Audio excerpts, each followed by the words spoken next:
La resistencia indígena entre acordes y rimas. Y con ustedes, soy una raza luchadora acostumbrada a ver crecer.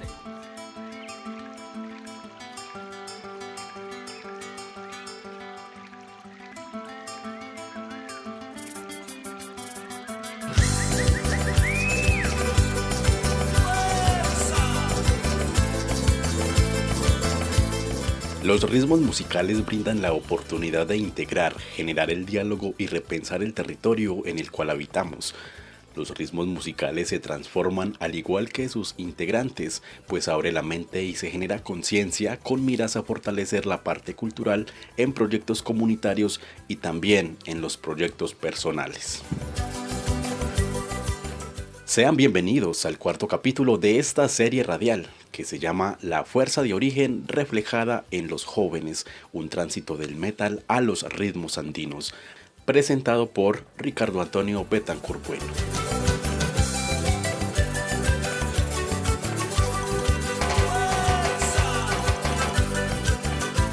Fernando Gañán. Pues en ese momento, pues yo soy profesional en enfermería, pero soy docente y soy estudiante de maestría en ciencias sociales.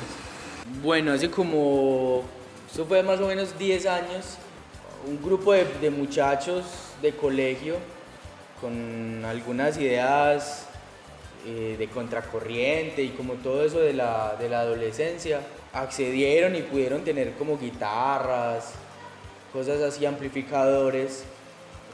Cabe resaltar que había como una cierta como educación, o sea, había como un acceso más bien a cierta educación que muchos muchachos para la época pues lastimosamente no tenían como ese acceso. Entonces acceso a internet de pronto, a personas de otros lugares, y por ese mismo despertar que todo ser humano sufre en la adolescencia, digamos que acá en San Lorenzo se empieza a escuchar, porque eso fue como lo primero, se empieza como a escuchar rock, algo muy básico, Nirvana, Mago de Oz, algo muy, muy común ahora, que los muchachos, sí, es como una transición muy normal, pero como en las ciudades, ¿sí? Pero como en un territorio indígena, como que muchachos escuchen esto, para la época pues no era tan común. Estoy hablando de sí, hace por ahí 10 años más o menos. Posterior a eso, se empiezan a hacer bandas, empieza a existir una banda, después de eso, esa banda empieza como a andar por ahí, a tocar, a darse a conocer, y se conoce un bar en Supía, se puede tocar allá, y se conoce un poco de muchachos que comparten la misma, como el mismo pensamiento de la época, solo que eran un poquito más radicales, eran como más centrados. Acá en San Lorenzo se estaba como divagando mucho, se estaban conociendo géneros apenas. Con la incursión de estas personas de Supía y que estaban, digamos que también empezando, se unen como dos escenas, la escena de San Lorenzo, la escena de Supía. Se decide hacer como un primer encuentro en un lugar que fue emblemático para ese movimiento, que fue el Colegio Viejo, el conocido y antiguo, ahora ya es el CDI, pero en ese momento era el Colegio Viejo, unas instalaciones educativas antiguas que estaban abandonadas a las afueras del centro poblado, y ahí se consiguen permisos y se pueden hacer eventos, ensayos. La escena sigue creciendo, fue una escena que se unió con pueblos como Quinchía, Anserma, incluso desde Pereira y Manizales tuvimos participación de algunas bandas y de gente que venía, porque pues en el occidente de Caldas aún hoy San Lorenzo se convirtió como en epicentro de esa escena rock, punk, metal, inclusive superando en algún momento lo realizado en Río Sucio, que era el Ecoparque Rock, porque ese Ecoparque Rock y todos los eventos que se hacían en el municipio eran más financiados desde la alcaldía y cosas así. Nosotros llegamos a tener un evento con participación de gran parte de ese occidente caldense, pero todo autogestionado. O sea, las bandas llegaban por su cuenta, el sonido lo gestionábamos por nuestra cuenta. Las autoridades del territorio de la época sí nos apoyaron con el sonido, y la guardia siempre se reconoció y siempre fueron los garantes de la seguridad y como de que el evento no se saliera de control, que nunca pasó. Siempre fue un evento muy, ¿cómo decirlo?, muy sano en cuanto a peleas, riñas.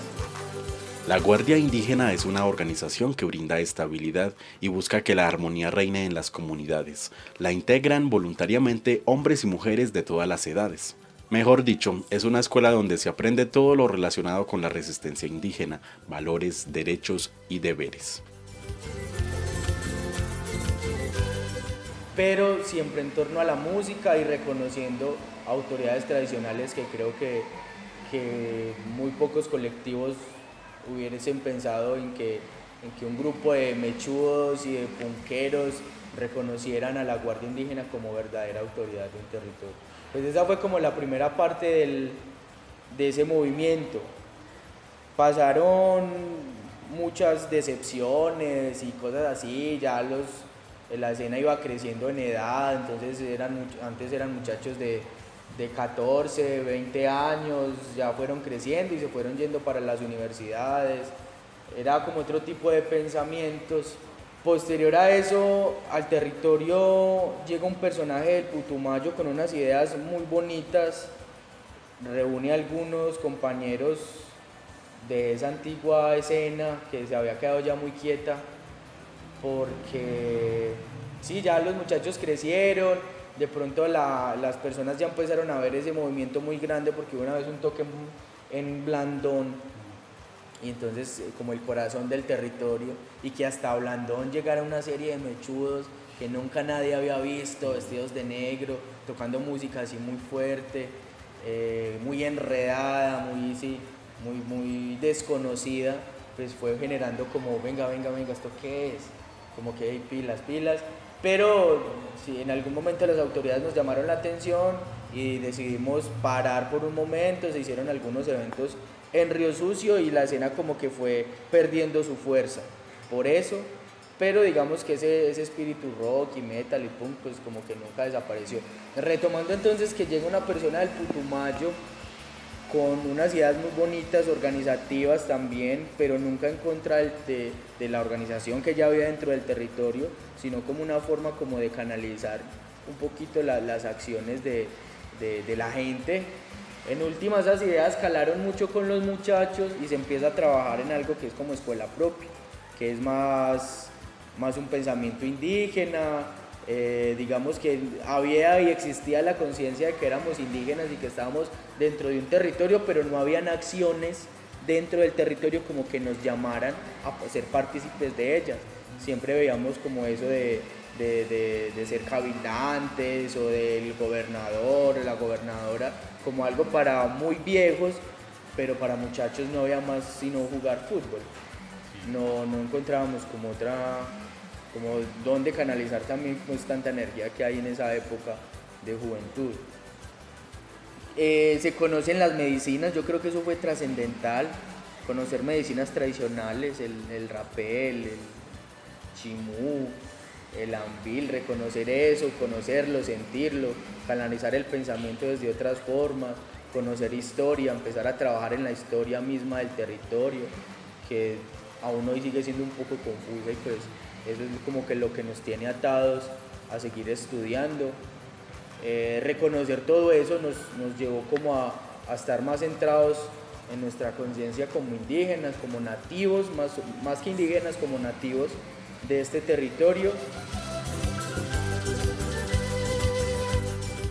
Detrás de un grupo musical hay una gran historia para contar, y qué decir de sus integrantes, siendo estos el alma del colectivo, la esencia viva llena de anécdotas, de relatos que se plasman en las letras de sus canciones. Pero más allá de esto, es el valor que le impregnan en lo que hacen, reconocer ese ancestro que llevan dentro, saber que el indígena construye su pensamiento basándose en la ley de origen, en veneración de los mayores y líderes que han emprendido una lucha que, como dicen ellos, tiene inicio, pero no tiene fin. Mi nombre es Víctor Dávila, integrante del grupo Jauri, interpreto la guitarra y soy voz principal en el grupo. Muchas personas dicen qué significa Jauri. El grupo Jauri en lengua embera significa alma, espíritu, más o menos alma, que pues es lo que nos compone como integrante, como agrupación, alma.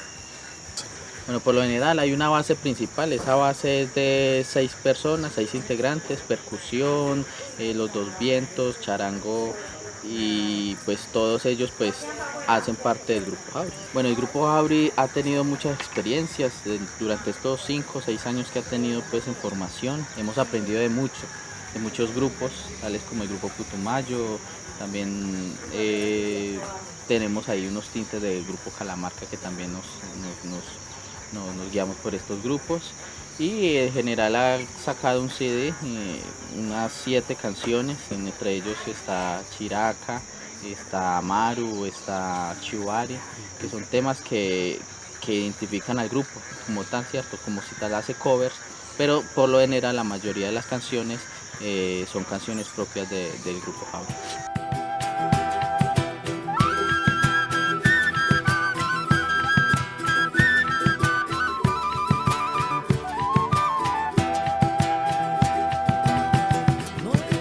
Mi nombre es Claudia Patricia Bueno, pertenezco al territorio ancestral de San Lorenzo, en la comunidad de La Pradera. En este momento estoy desarrollando procesos culturales aquí en el territorio, con jóvenes, niños y adultos. Pues en el principio, cuando empezaron a hacer la música punk rock, pues sí fue un trascender muy duro, pero de igual manera como madre y seguía apoyándolos porque era un talento musical que ellos tenían desde niños. Y ahorita pues mucho más porque en la música andina fue un cambio muy bonito para mejorar y seguir forjando esos caminos, y ya ahorita pues con lo de la danza andina pues todos somos como en ese mismo caminar y con un buen futuro para más jóvenes que se quieran integrar y realizarse en esos cambios que son muy maravillosos y muy bonitos.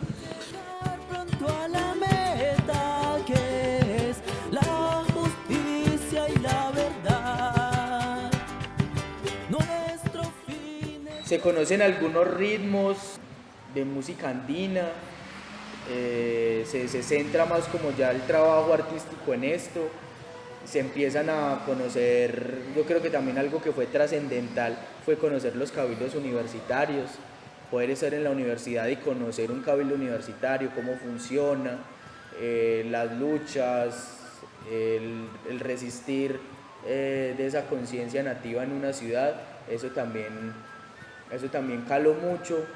Se decide aprender los ritmos, o sea, salir del punk y del metal a ya algo un poco más tranquilo, como el San Juanito, aunque si ustedes se ponen a analizar el tinku y el metal tiene ese ta, ta, ta, ta, es muy común, se comparte de hecho. Entonces no estábamos como muy alejados cuando se tocaba metal en el entonces. Decidimos entonces formar el grupo Jauri después de una transición y un trabajo de medicina, de pensamiento previo. O sea, el grupo Jauri no nace porque sí, sino que hubo un trabajo de conciencia amplio antes de hacerlo y ya se empieza a caminar. El grupo Jauri a lo último encuentra cuál es su motivo de su razón de ser, y es el hermanamiento de pueblos. Entonces se sigue concentrando en ir a las universidades, visitar algunos territorios indígenas, seguir tocando música latinoamericana, no solo música andina colombiana, sino desde Chile hasta Colombia, porque hay algunos ritmos en vera, empieza a componer, graba algún trabajo discográfico.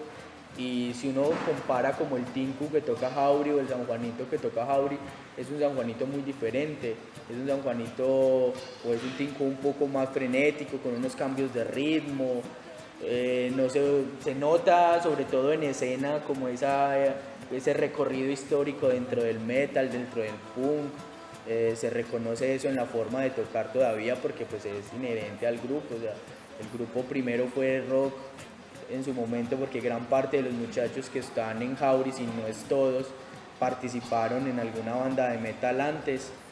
o de punk, entonces pues ese primer estilo, digamos que no se pierde, y por eso es que Hauri es como un poco, como que transmite esa magia o esa energía en escena. Y ahí va, y ahí continúa el grupo. Hauri sigue visitando universidades, visitando pueblos, llevando ese mensaje de resistencia, de perseverancia, de conciencia, pero también cada uno de los integrantes sigue con sus proyectos musicales ya individuales. Yo tengo una banda de punk, ya no es un movimiento como tan visible como lo era en otro tiempo, ya es como más maduro el movimiento, más dirían los entendidos del metal como más underground, pero se conserva. Y nos reunimos y esa época frenética del rock en San Lorenzo trajo consigo familias. De hecho hay una familia que está viviendo en la comunidad de Buenos Aires, que se conoció en esos eventos. El hombre era de una comunidad de Cartama, en Supía, desde Marmato de hecho, pero pues él mantenía mucho en Supía, y al llegar acá pues se conoce y crean familia. Bueno, en fin, esa historia del rock en San Lorenzo ha dejado huella de esa misma como escuela de rock o algo así, o ese movimiento rock en San Lorenzo. También algunos líderes salieron, muchos han sido cabildantes, otros integran la guardia, otros están de docentes. Digamos que ese movimiento y ese impulso que se le dio a la organización por medio del rock, que nunca se ha reconocido y muy seguramente ni se reconozca, y no hay la necesidad de reconocerlo, le trajo mucho bien y mucha entrega por parte de la juventud al territorio. Yo creo que si no hubiera sido por ese movimiento rock, la escuela propia no hubiera calado tanto. O sea, ya era un trabajo que se venía haciendo de contracultura, un trabajo de contrasistema, un trabajo de antisistema, por así decirlo, y al ya como después de haber como caminado sobre eso sin una guía, conocer las medicinas, conocer esa trascendencia de los pueblos indígenas y de que éramos nativos, pues como que nos da un polo a tierra, nos canaliza todas esas ideas que se tenían así sueltas, y el término escuela propia y todo lo que se hizo y la organización y pues el territorio como que consiguen un norte, y ahora esa nueva camada de líderes, pues digamos que tenemos, o al menos de artistas, tenemos esa línea en común.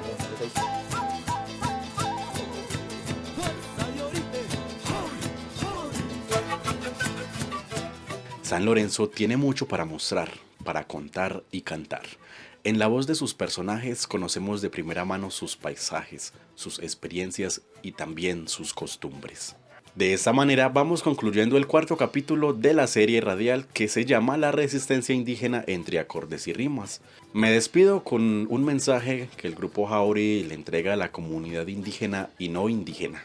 Esa palabra que usted dice, indígena y no indígena, es muy importante porque la misión principal del grupo es hermanar pueblos. Entonces, un saludo muy especial a todos los jóvenes, a esa juventud de toda Latinoamérica, para invitarlo a luchar siempre por estos derechos que siempre vamos a estar luchando por ellos, ¿cierto? Entonces, hermanar pueblos es la misión de Hauri.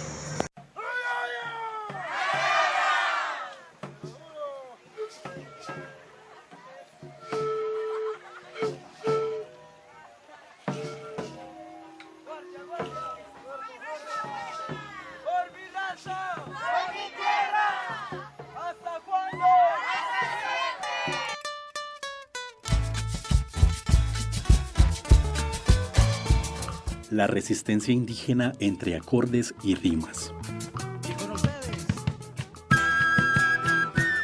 Soy una raza luchadora acostumbrada a ver crecer